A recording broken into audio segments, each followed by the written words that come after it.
ورنہ میرے والد سے میں نے سنا ہے یہاں کا مزاحیہ ادب پڑھانے کا جب سن 47 میں اسٹیٹ مرج ہونے کے بعد یہاں ہتھیار رکھنے پر پابندی لگا دی گئی اور وہ لگا دیے کیا ہتھیاروں پر کیا بلتا لاسن ہو گیا. آپ کے پڑھانے کے ایک شاہد صاحب کا شعر سنیے لاسن ڈلونے پر ہے حکم گورنمنٹ کہ تلوار نہ باندھے. سنو پڑھانے والوں تمہارے پڑھانے کے ایک شاہد کا شعر ہے حکم گورنمنٹ کہ تلوار نہ باندھے سب چوڑیاں پہنے کوئی ہتھیار نہ باندھے. آج اس سرزمین پر ادب کا مذاق اڑتے ہوئے نعتوں کا مذاق اڑتے ہوئے میں دیکھ رہا تھا. میں نہیں میرے دادا تک کی روح لرز رہی ہے. اس سرزمین کے ادب کا یہ سب چوڑیاں پہنے کوئی ہتھیار نہ باندھے. لوہے کے بہت ڈرتی ہے سرکار ہماری. لوہے سے بہت ڈرتی ہے سرکار ہماری. پاجامے میں کنجی کوئی زنار نہ باندھے. کمر بند میں کنجی باندھ لیا کرتے تھے تالے کی چابی. تو وہ بھورا میاں پڑھانے والے فرماتے پاجامے میں کنجی کوئی زنار نہ باندھے. ہے جمعیت قوم سے سرکار کو خطرہ. ہے جمعیت قوم سے سرکار کو خطرہ. سب قطرہ قطرہ موتے کوئی دھار نہ باندھے.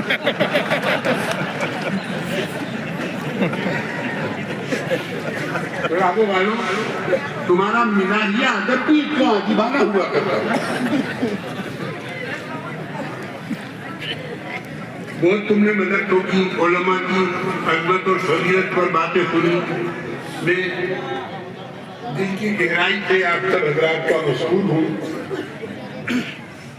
اب کچھ تھوڑی سی دیر میں بھی آپ کے سماع خراشی کروں گا لیکن اس سے پہلے کہ میں آپ سے کچھ گفتگو کروں میں وعدہ لینا چاہتا ہوں کہ فجر کی نماز کون کون جماعت کے ساتھ پڑھے گا. اگر ہم نے نماز چھوڑی تو پھر یہ جلسہ بیکار. صاف بات. اگر ہم نے نماز کا اہتمام نہیں کیا تو پھر دیکھو صاحب چچنیاں میری سن لیجئے. میں پوری پر نظر رکھتا ہوں میری سن لیں. جی ہاں تم پرانوں کے بڑے بوڑھے اگر پڑھانے کے ہو تو تمہارے شفیع احمد بھیا کا بیٹا ہوں میں. سگیر احمد بھیا کا بھتیجا ہوں. سعید احمد بھیا کا بھتیجا ہوں. رشید احمد خان کا بھتیجا ہوں. علی احمد خان کا سگا پوتا ہوں. جن کو آج بھی یہاں کے دیہاتی ادب میں تھاندار باصاحب کہتے ہیں.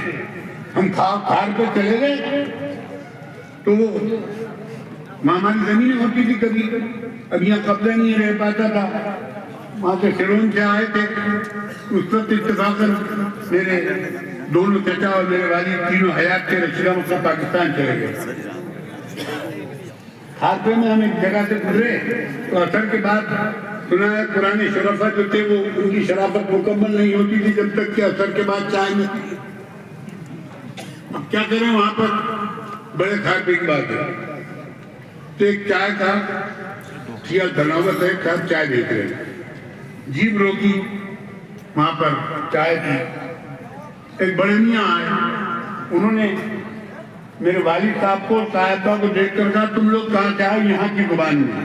میں اپنی زبان میں ترجمہ کر رہا ہوں. یہاں کی زبان میں بولنے سے قاصر ہوں. مجھے یہاں کا لیبل نہیں آتا. جی ہاں. تو تم کون ہو؟ کہاں سے آئے ہو؟ تو کہا ہم سیلون سے آئے ہیں. تو بڑے میاں نے پوچھا کہ تمہارا کرائے سے کیا رشتہ ہے؟ تو کہا ہمارے باپ کرائے کی تھے.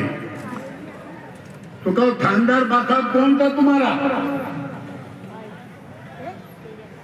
تو انہوں نے تینوں نے کہا ہمارے باپ تھے. اس نے چائے والے کہہ دیا ان سے ایک پیسہ بھی مت لینا چائے کا. اور پھر ابھی ان کو گھر لے کے چلو. راولے پہ لے کے گئے آپ نے اور وہاں کھڑے ہو کے اس نے یہ کہا کہ میرے ہاتھ سے میرے ایک ملازم کا قتل ہو گیا، بندوق چل گئی۔ اس وقت تمہارا باپ یہاں کھار پہ نہیں تھانے دار تھا۔ یہ میں آج سے 100 سال کے قریب پرانی بات بتا رہا ہوں۔ اس وقت میں گولی چل جانا، کسی کا قتل ہو جانا ایک مسئلہ ہوتا۔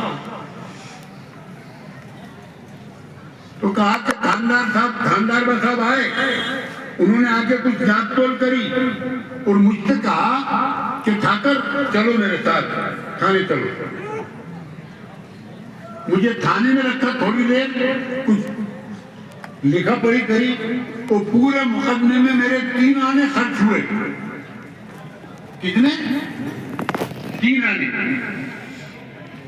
آج بھی مجھے اس کے جملے یاد ہیں، اگر یہ ٹھیکری کا منہ ہوتا آج کی حکومت کی نہیں کہا۔ میں نہیں جانتا آپ کے یہاں اصطلاح میں اس کا کیا ترجمہ ہوگا۔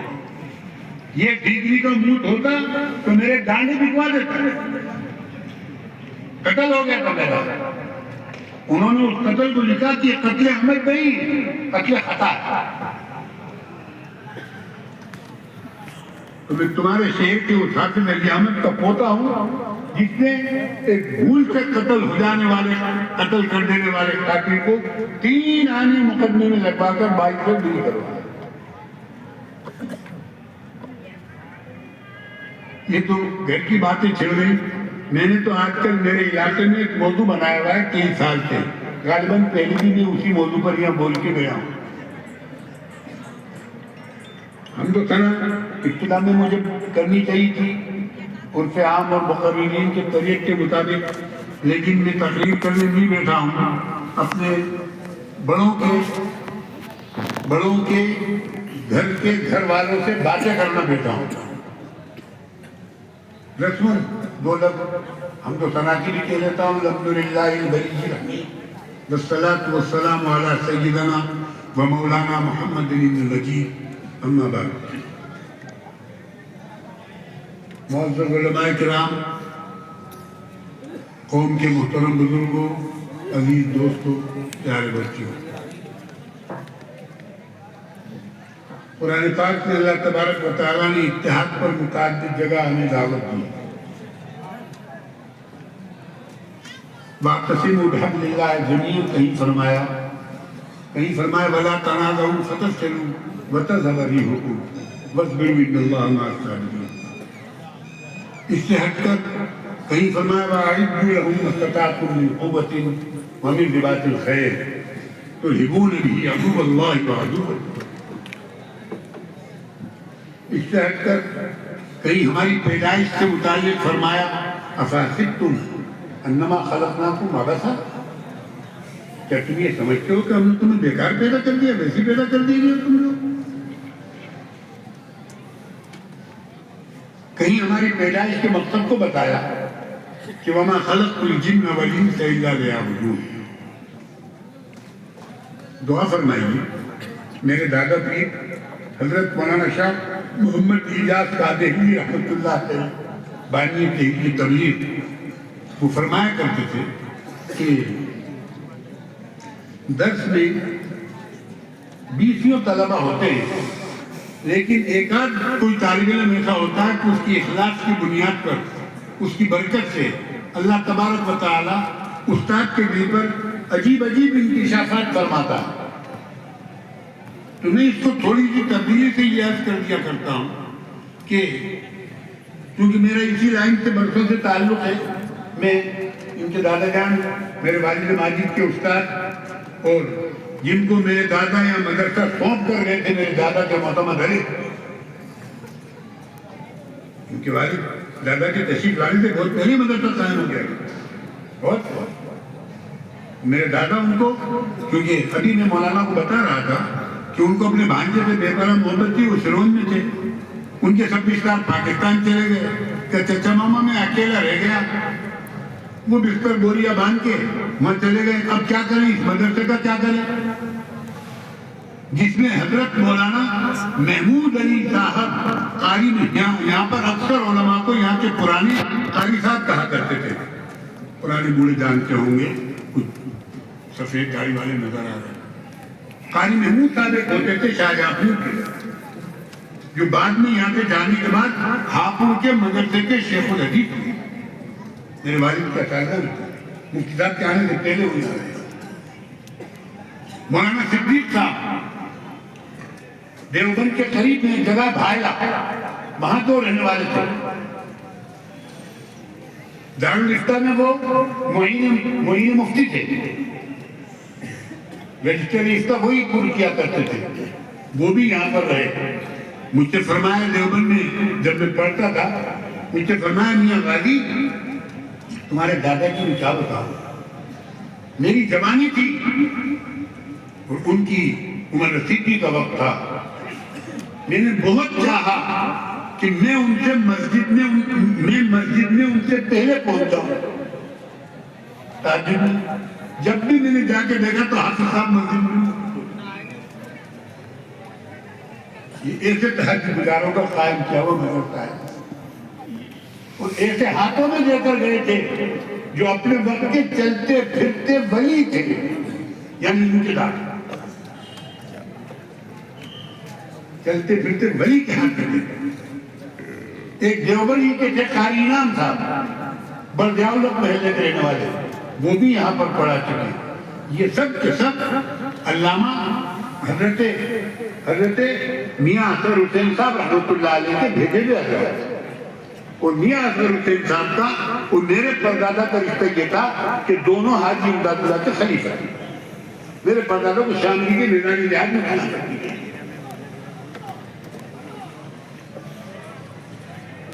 اور یہاں کی مجسٹریٹی آج بھی جس کو آزاد مانا جاؤ چلے جاؤ، گھڑی کی مسجد کا حجرہ کھول کے دیکھو جاؤ کوڑا لٹک رہا ہے عدالت کا تمہارے،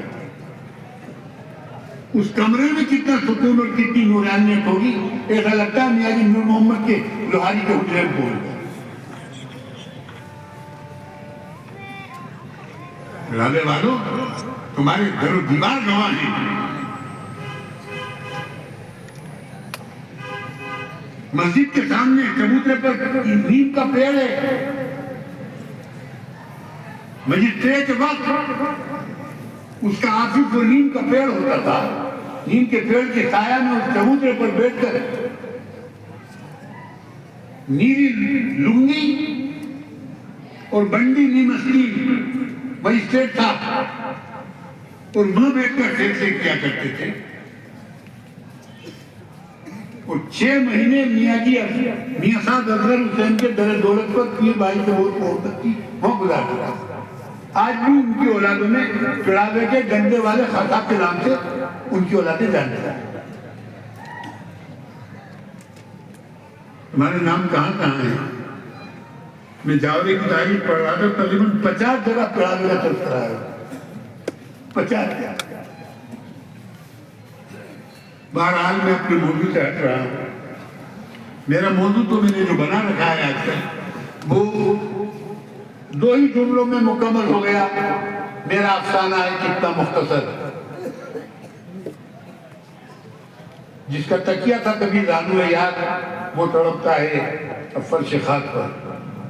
2 جملے ہیں میرے تو، ان کی تشریح 5-10 منٹ سن لو۔ عزیزم مفتی اظہر میاں صلی اللہ علیہ وسلم کا حکم تھا، مجھے یہاں آنا تھا، وہاں میرے علاقے میں چونکہ اب بڑے بوڑھے سب اللہ کیے چلے گئے، کب برانا موت القبائل، تو بالکل فرصت نہیں ملتی، کئی دن سے متواتر میں جگ رہا ہوں، سفر بھی اور جلسے بھی، مگر میں حاضر ہو گیا آپ حضرات کی خدمت میں، اور اپنا حق روٹی تو میں نے کھائی نہیں چکے، ایک وقت کھاتا ہوں، اب یہ کیسے کہوں کہ حق نمک ادا کروں، لیکن حق وطنیت ادا کرنی ہے۔ یہ میرا وطن ہے، میرے باپ دادا کا وطن ہے، میرے بڑوں کی ہڈیاں دفن ہوئی ہیں۔ جاؤ عیدگاہ کے سامنے جو قبر میرے چھٹے پشتی دادا کی ہے، سردار محمد مصطفیٰ کا صاحب، نواب مصطفیٰ کا صاحب، جو یہاں کے پہلے مجلس ٹونک اسٹیٹ میں آنے کے بعد،